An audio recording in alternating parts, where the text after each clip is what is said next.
So I will now introduce our first speaker for the panel, John Sanbonmatsu, who's going to be speaking on rethinking totality, John Sorenson's materialist social critique of animal oppression. John Sanbonmatsu is an associate professor of philosophy at Worcester Polytechnic Institute, where he teaches courses on ethics, political philosophy, existentialism, and other topics. He's the editor of the book Critical Theory and Animal Liberation and author of The Postmodern Prince, Critical Theory, Left Strategy, and the Making of a New Political Subject. A critic of cellular or cultivated meat technology, he is a creator and curator of the website www.cleanmeathooks.com. John's opinion writing has appeared in the Christian Science Monitor, Detroit Free Press, St. Louis Post-Dispatch, and Huffington Post, among other places. His new book, The Omnivore's Deception, What We Get Wrong About Meat, Animals, and Ourselves, a critique of the myth of humane and sustainable meat, will be published by NYU Press in spring 2025. Very exciting. John, would you like to get us going?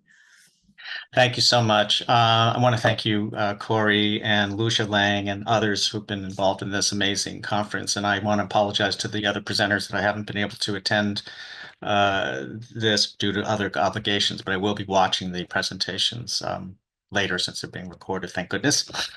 I have a lot to say and probably too much to say. I just want to begin maybe by mentioning the breadth of John Sorenson's concerns. Let me just share my screen briefly. I'm not going to be showing what am I trying to say? Not many PowerPoint slides here, but I do want to do that. So hopefully you are all seeing my slides. So let me just begin by mentioning some of the breadth of John's concerns, and just in the area of animal studies, critical animal studies, not looking at his work in anti-colonial analysis of development studies in Africa.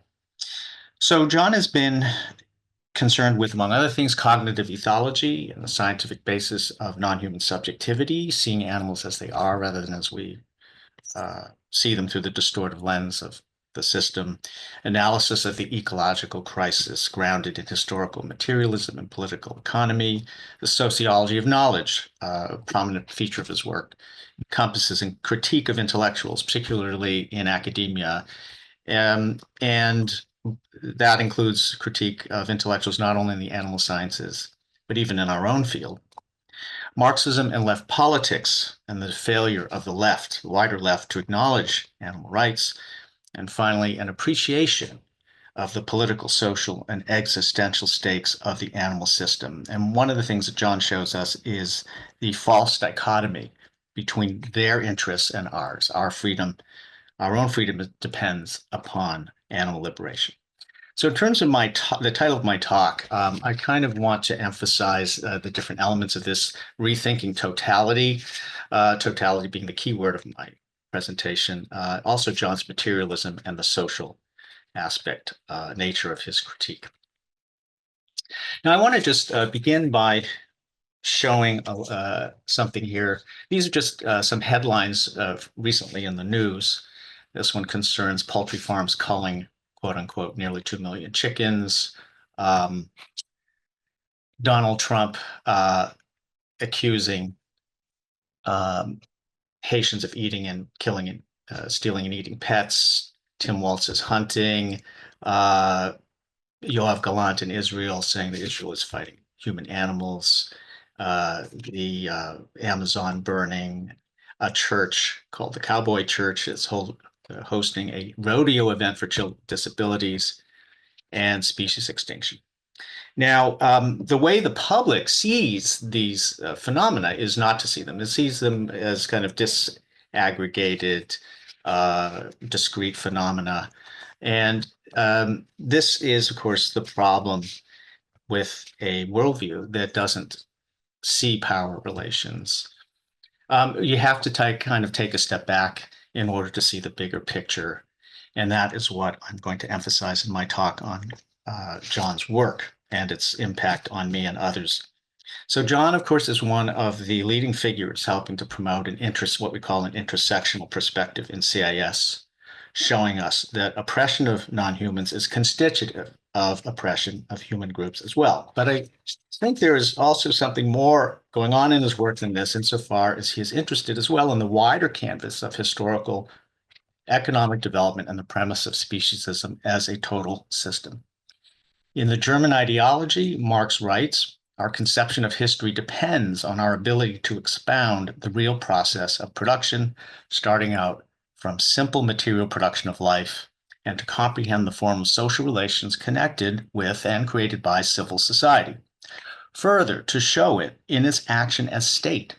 And so, from the starting point, to explain the whole mass of different theoretical products and forms of consciousness, religion, philosophy, ethics, and so on, and to trace their origin and growth, by which means the whole thing can be shown in its totality. Let's stop sharing this.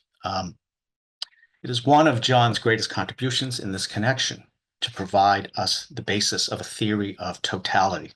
And although this, I would argue, is only an incipient theory, it is nonetheless implicit in John Sorenson's scholarly approach and work.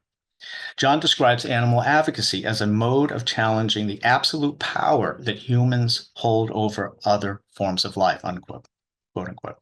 In framing the problem this way, he implicitly summons an image of totality. That is the specter of a planet-wide system of domination overseen or in any event affected by a unitary subject, that is to say, us, Homo sapiens.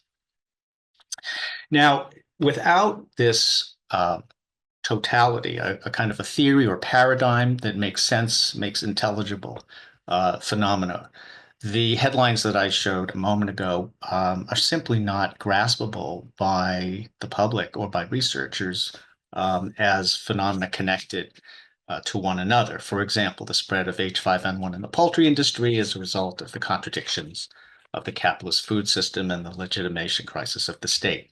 The constitution of racism and racial identity through animalization and uses of animalization to perpetrate genocide, as is occurring in Gaza. The destruction of the ecological order by capitalism and human supremacism, etc., etc. So all of these phenomena are imbricated and co-constitutive of one another, forming a single unified structure.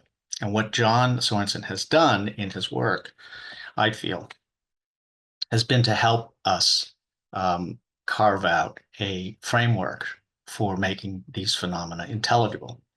Now, the trajectory of Western Marxism, which John is part of, can be read partly as a waning of the Hegelian conception of totality, and therefore two of its metaphysical guarantees. That is, we are faced not with the dawn of history today, the flight of the owl of Minerva at dusk, but its obliteration through ecocide, technological repression, and neo-fascism.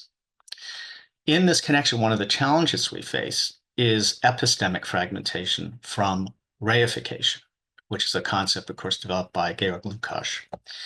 Because capitalism, Lukács wrote, is a unified economic structure, it correspondingly generates a unified structure of consciousness. The objective needs of capital require the commodity structure to penetrate society in all its aspects and to remold it in its own image.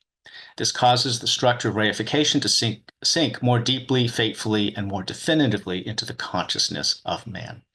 All domains of knowledge, Lukács wrote, and experience are, quote, subjected to an increasingly formal and standardized treatment. Reification, in short, leads to the destruction of every image of the whole, that is, to the occlusion of the totality of social relations. As a result, Lukács wrote, we become, quote, unable to grasp the meaning of the overall process as it really is, that is to say, the organic unity of phenomena. John Sorenson's work has been to resist reification by restoring the image of this whole, and he has done so using the tools of Marxism without, however, succumbing to a vulgar Marxism. And he's done this by, of course, incorporating feminism, anti-racist, post-colonial, anti-imperialist, anarchistic principles, and so forth. Unlike liberal treatments of speciesism, John defines animal oppression not only as a cultural ethical problem, he writes, but he urges us instead to see the problem in a broader political context, unquote, and as part of capitalist structures that commodify all forms of life. His political project has two components. First, Marxist analysis of capital as a form not merely of economic development, but of social production and reproduction.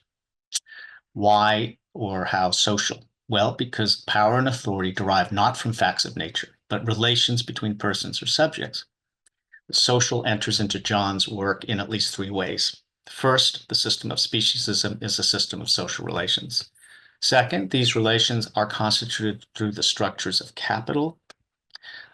And third, the relations which humans impose on non-humans are themselves social relations. That is, we stand in relation to other animals as sovereigns in a relation I have elsewhere termed species right. As John Sorenson writes, humans retain their self-proclaimed greater right to exploit and kill others, but should prevent animals from suffering in the process.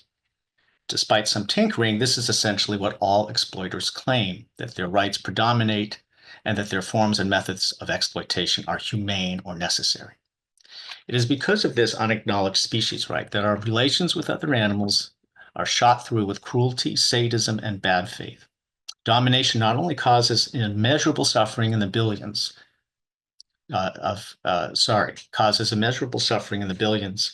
to non-human beings, it also mutilates and distorts our own characters.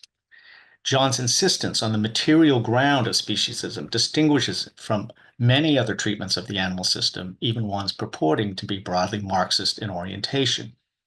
Significantly, his scholarly work on animals developed only after and in parallel with his empirical research on colonialism and development and empire in the Horn of Africa. John has brought the same commitment to political economy to his understanding of the animal system. Human domination, he writes, has reached its apex under global capitalism, unquote. It cannot be addressed outside of a critique of capitalism, he writes. Animal exploitation for profit, quote, is a fundamental component of a global economic structure. Second, John's work has often taken the form of ideology critique, that is, critique of the discursive and cultural mediations that serve to mystify and legitimate systems of power and domination. Cultural mediations and ideology, such as critique of the academic animal industrial complex, critique of humane meat, anti-vegan propaganda, and so forth. So it's characteristic, I'm saying, that he incorporates these two elements, materialist critique and ideology critique. I might give an example of his superb book, Ape, which is a succinct yet comprehensive overview of our representation of other ape species, in which he combines ethology and natural history with cultural analysis, representations of apes in art, ritual, literature, and so forth. He writes, possessing apes and other exotic animals satisfies our desires for domination. Imprisoning them demonstrates abilities to control nature. Through magical associations, exotic pets make owners feel special, powerful, or imbued with properties of their captives. Gazing at an imprisoned collection of strange creatures, he writes, humans can imagine themselves to be something different, not animals. Here as elsewhere, John carefully situates social phenomena historically and politically in context of a global capitalist world order whose cultural mediations make possible its ceaseless reproduction and consolidation. Analyzing the political economy of the exotic animal trade, for example, he places the extinction of apes in the context of the World Bank's policies following the Asian financial crisis, which removed barriers to palm oil exploitation, leading to the clear-cutting, of course, of rainforests and the endangering of orangutans. I want to mention also that John applies the powerful tools of Marxism and the critical tradition to our own movements in his analysis. Antonio Gramsci, famously quoting Romain Rolland, wrote of the necessity of a pessimism of the intellect and an optimism of the will. More than many activist intellectual scholars working in animal advocacy, John has consistently, and I would add courageously, eschewed facile answers and naive optimism, calling upon us instead to perceive reality as it is rather than as we might wish it to be. He writes, in Thinking the Unthinkable, quote, while the animal rights movement has achieved some progress in terms of changing public opinion and policy, it has failed to reduce the number of animals killed and consumed, failed to create meaningful legislation, and failed to change fundamental attitudes towards animals. While veganism has now been taken up by more people, the total numbers remain infinitesimal, and veganism is mainly seen as a personal lifestyle choice, just one among a variety of options. Facing the massive animal industrial complex, which turns billions upon billions of individual sentient beings into property, mere things, life unworthy of life, animal activists have thus far only progressed in making ethical concerns for animals and veganism into quirky but acceptable personal lifestyle choices. Well, when I read that, I find that sobering, but also a breath of fresh air. So John is very intent to show us how to think not only about animals, but about our movements. He's done a lot of work criticizing consumer veganism and pro-capitalist activism. Some of the other speakers will be talking about on this panel. He's very vocal critic of animal welfarism, which he's described as a, quote, sophisticated strategy to divert our attention from pursuing truly compassionate goals and social justice for animals into making people feel good about consuming animal products, quote unquote. He has also criticized the cultural and postmodernist turn in Marxism in France and the US, which has had the effect of blunting the force of materialist analysis, which is to say of Marxist critique of bourgeois political economy. He has thus criticized postmodernist approaches also within animal studies as apolitical and obscurantist. This critique is part of John's potent sociology of knowledge, of intellectual discourses and theories. He insists, and this is something that has been important to me personally, he insists always on the strong normative commitment of our work. Quote, critical animal studies must be directed towards stopping animal exploitation, and we intellectuals working in the field, he writes, quote, must accept our responsibility to other animals. Because we're always already in social relation with other beings, we cannot deny those relations or ignore the moral and political responsibility that comes with representing them. If we have time in the Q&A, I'm happy to give an example of ways in which within even critical animal studies, we find a kind of betrayal on occasion of animal interests. Just to conclude, if you're not familiar with John's work, John Sorenson's work, I urge you to look at his introduction to critical animal studies, Thinking the Unthinkable, which is, to my mind, still the best and most comprehensive short treatment of the subject. It's a kind of invocation to radical action and sociological critique. The subtitle of the book, Thinking the Unthinkable, speaks to what Ernst Bloch termed the principle of hope for dawning of the future, a just society which as yet exists only in germinal form.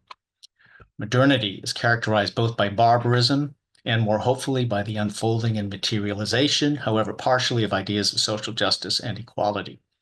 Sexual and racial inequality, John notes, were once unthinkable too, even as normative concepts, and today the truly unthinkable, however, is animal liberation.